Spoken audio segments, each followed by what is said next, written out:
Hello again, everyone, and welcome back to Reddit Aliens. I'm John, and as always, thank you so much for being here. Great topic for you today. Let's do it.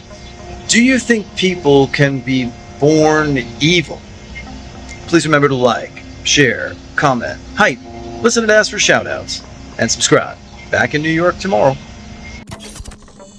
I know a child who I genuinely feel worried for the parents, as I suspect he will certainly grow up to be a killer if his trajectory doesn't change. He's 11 and has been to countless psychologists, therapists, counselors, and switched schools until now, where his mom homeschools him. He's not abused. He comes from upper middle class and has had everything a child could want or need. But since he was a baby, he's found joy in seeing living things suffer. He checks off the McDonald triad to a letter. His mom and dad sleep with locks on their doors and cameras because they're terrified of him. They don't own kitchen knives and cut their food using veggie chop boxes and butter knives. They're hostages in their own home. Kid is not normal in the head since birth. I 100% do. My father had a good childhood. He was the youngest of 6 in an upper middle class household that treated him with kindness and respect. My grandparents were great people, before they died. Inspirational, even. They went on to foster 40 children after their last kid, him, left home. He never wanted for anything. No one struck him, assaulted him. Hell, my grandfather is the reason I don't raise my voice. His school was paid for, first car, etc., etc. All of his siblings are well-adjusted, functional adult humans. From the age of 7 to the age of 17, when I was finally able to leave, my father broke 11 bones in my body, not counting fingers and dislocated shoulders, etc. Locked me in an empty basement for days, multiple times, starved me, isolated me, routinely fed me things like dish soap in the only meals I was allowed. He gave me, diagnosis and all, the kinds of CPTSD that combat veterans and POWs get, and ended up with 2 S offenses and a grand total of 3 months prison time for all of it. By age 10, I was numb inside and out. The man was a born monster, took actual glee in physically harming people weaker than him. He also took a great deal of pleasure in gaslighting and love-bombing, manipulative behavior, and was as charismatic as a politician whenever one of us kids told an authority figure what was happening to us. I celebrated the day he died. The world became a better place immediately. I have a reasonable suspicion that my 5-year-old daughter might be an unironic psychopath, so I think that some of the conditions that allow for evil can be present from birth, but not the full condition itself. It takes multiple interacting elements to get evil as an output. Yes, 100%. Why? Because in my opinion, good versus evil is not all how you are raised, etc. Birth defects exist. There have been studies done on the brains of serial killers, diagnosed antisocial personality disorder, psychopaths, etc. They have visibly different brain activity than those who do not do such things or have such desires. The brain working in an abnormal way can be present from birth, sometimes because of birth. Therefore, the capacity for brain defects or brain damage or lack of brain functioning can fully happen to the part of your brain that would experience empathy, connections to fellow humans, lack of remorse or sympathy or sense of wrongdoing. So yes, they can be born. They can also choose to logically not be a piece of shit and hurt others, and they are exactly as responsible for that as everyone else. I have a close family member who said about her own daughter that she was an evil seed. I'm floored that someone would say that about their own daughter, but my observation about that daughter's life doesn't disagree with the claim. I've got 3 young kids and know enough others, between nieces, nephews, friends, and school kids. I can confidently say that they are very strong innate personality traits, born and definitely not nurtured. Some kids are born very caring and nurturing, and some are kind of the opposite. I know some instinctively very naughty kids. No one I'd say is evil, but I do believe the possibility to be born truly evil is out there. Clinically speaking, people can be born with a disposition for evil, or what we call evil acts, and a lack of inhibition to stop them from acting on them. There are also instances where psychological changes can cause evil behavior later in life. One guy had a tumor that eventually led him to killing several on a shooting spree. In his suicide note, he literally asked to have his head cut open to see if there was anything different. Yes and no. I feel like everyone is born with the potential that can skew toward vice or virtue in different ways, but the type of person you are is only decided by you. Your experiences can help shape you in some ways, but at your core, you are who you choose to be. I don't think I'm a very good person, but I choose to try and be better than my worst impulses. My brother, on the other hand, chooses to embrace selfishness and cruelty. We may have been both born evil, but we're very different people. Yes, I think that the worst criminals like child molesters, terrorists, and serial killers are born depraved, and their environment has little to nothing to do with it. It's a myth that all of them have had trauma. Some of them have even had privileged upbringings, and they still went on to destroy lives. I think that it's sad because some people are just wired bad from birth, and they need to be locked up for life. It's not being born evil, it's being born with cluster B personality disorders such as antisocial personality disorder and narcissistic personality disorder. No, that doesn't mean you're antisocial and don't like going out. It means you have innate traits like disregarding others, having a lack of remorse, etc. And no, just because you're egotistical doesn't mean you're a narcissist. Most people don't understand the severity of NPD and what it takes to be diagnosed. This still does not mean you suddenly become a serial killer. If those with APD or NPD are born in very adverse households, then the combination of the two and or have co-occurring disorders like bipolar or schizophrenia, then it can be the perfect storm of what you could refer as evil. Alright guys, well first just a super quick shout out and then a comment on the stories themselves. Hi Punchy Bell, that's a cool name for YouTube, I like it.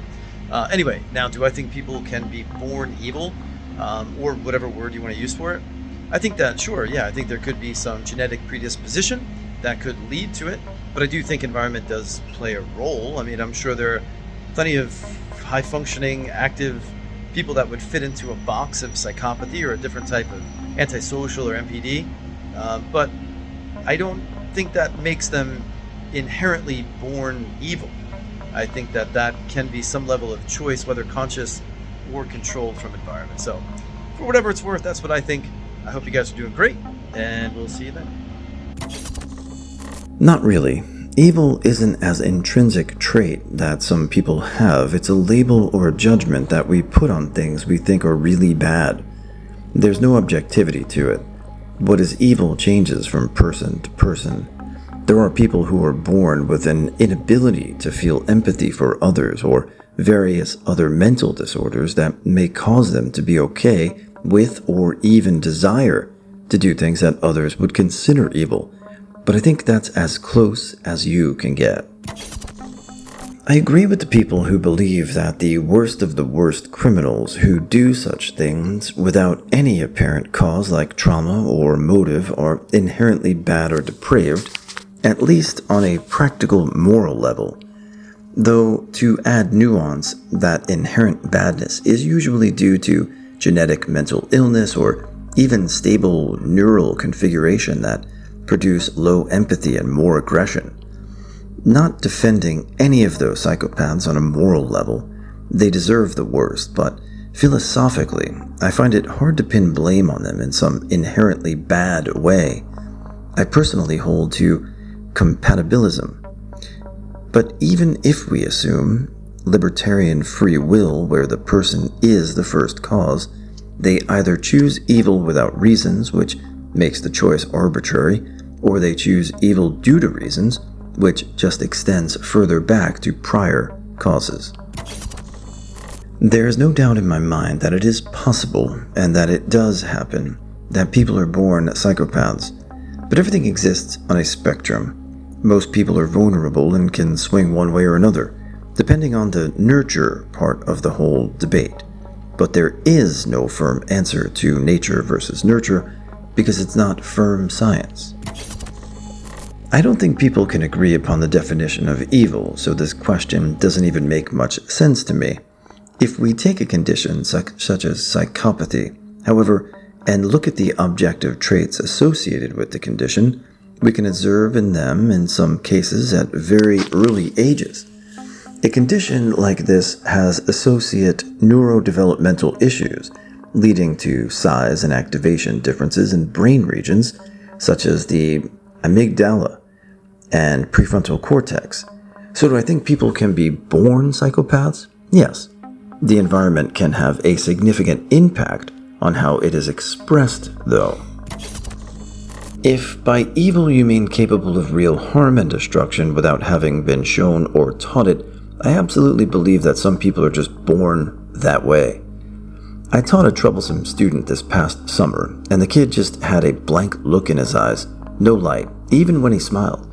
There was another autistic student in the same class, and while he had his issues too, he was a sweet kid with a good heart who just wanted to fit in. The contrast between these two students was quite stark.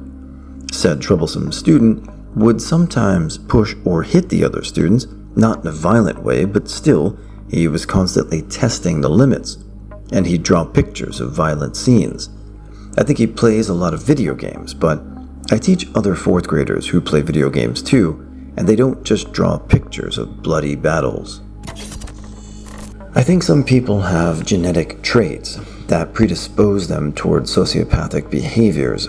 I also think those traits can be managed if one is aware and motivated to address them.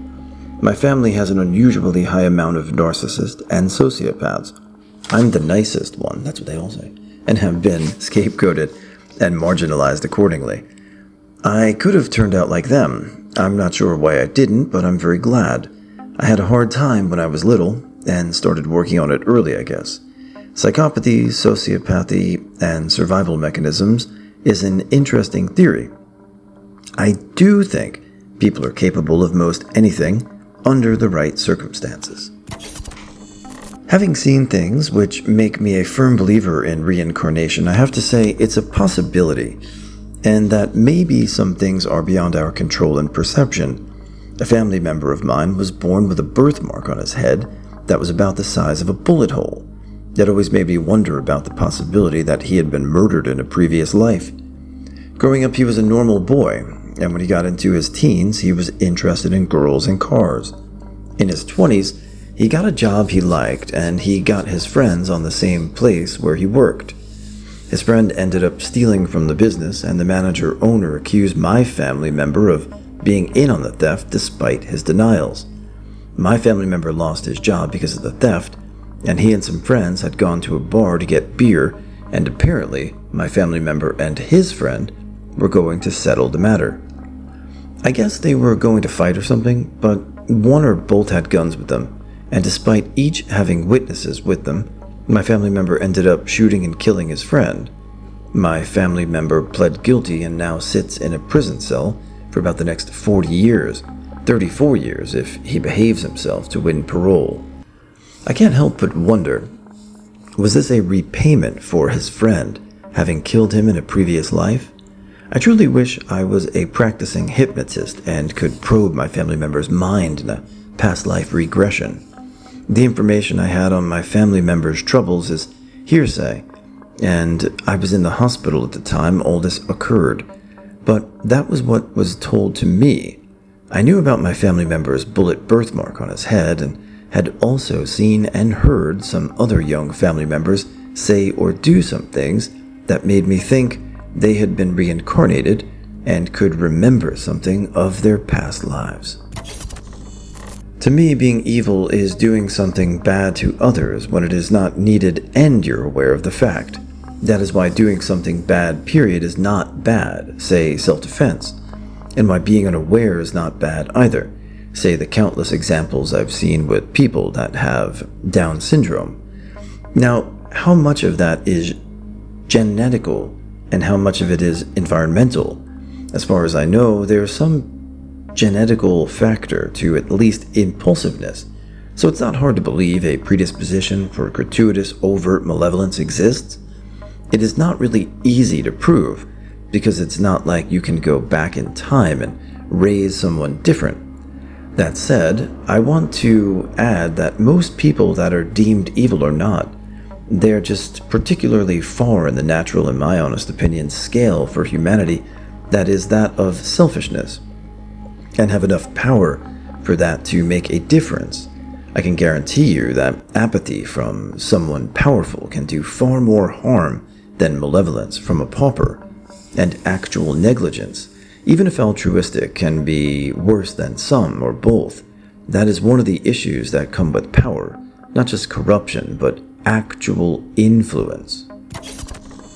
From an ethical standpoint, good and evil are defined by our value system. Whether or not you value the well-being of others is what determines how you interact with them. You can't be born good or evil, because those values require the understanding that others can suffer or benefit from your actions. There are conditions that can make it difficult for people to understand that others can suffer, like having an empathy deficit. However, that doesn't necessarily result in things like psychopathy. That being said, the age at which people can learn the consequences of their actions is probably a lot lower than most people realize. Children can be quite selfish. Yes, but not in like a religiously evil way. They have genetic mutations that make them off-norm and upbringing that either supported or didn't combat it. I've met diagnosed psychopaths who keep to themselves and have certain lifestyles where they don't have the opportunity to hurt other people. They can't change it about themselves, so they go to therapy and figure out how to navigate the world in a way where they interact with people less.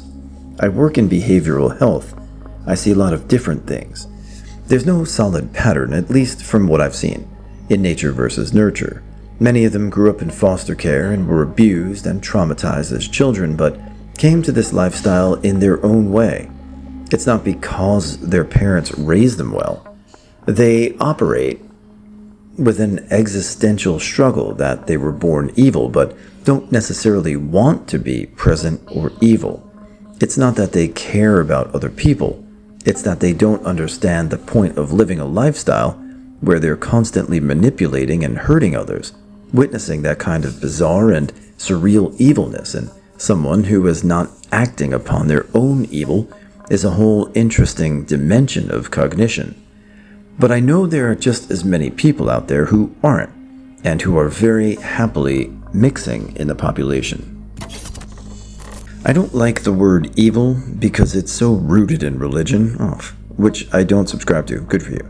However, I do believe people are born with a capacity to be good or bad, and it's the choices they make that define who they are. Isn't that good and evil? If someone is raised in a bad environment, they may be more likely to share that with the world. Nature does play a role, such as some being more inclined to different mental disorders. However, they don't inherently make you a bad person. It just can make the choice to be a good harder.